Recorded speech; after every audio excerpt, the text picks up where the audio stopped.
I'm going to chant an ancient Vedic text here, just a short part of it, called the Rudram.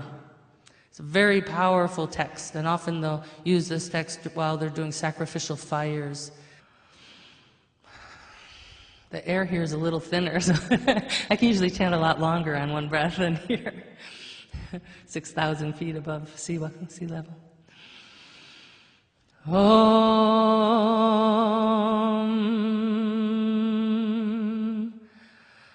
Gananam tva ganapatiga havamahe kavim kavinamupamashravastamam jeshtarajam brahmanam brahmanaspata nashvin vandutibhisida sadhanam. Om Namo Bhagavate Rudraya, Om Namaste Rudramanyava Utote Shave Namaha, Namaste Astudanavane Bahubhya Mutate Namaha,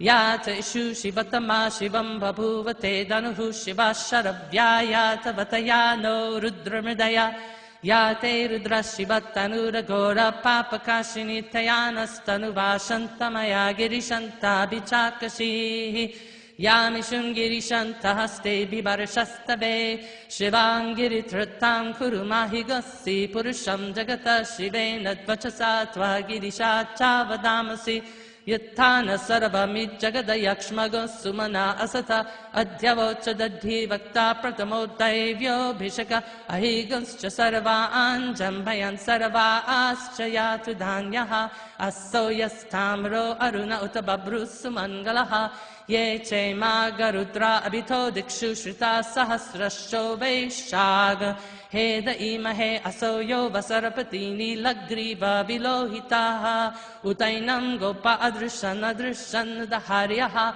Utainam vishva bhutani sadrishtom hridayatinaha Namo astu nilagrivaya sahasrakshaya midushe Atto ye asya satvano ham tebhyo karam namaha Pramuncha dhanavanastrwamupayor artniyorjyam yaschate hasta ishabha parata bhagavo vapa avatatya darishtvagam sahasrakshashate shide nishirya shalya namuka shivona sumanabhava vijjam dhanuka paradino vishalyo banavaga utta anneshan nasyeshava abhurasya nishangatihi Yate he tiramidushtamahasthe babhuvate danuhu Tayasman vishvatastvamayaksmaya paribhujja Namaste astvayudayana tataya drishnave Ubabhyam utate namo pahubhyam tabadanavane Parite danavano he tirasman vrinaktu vishvataha Attoya ishudistabare asman nidehitam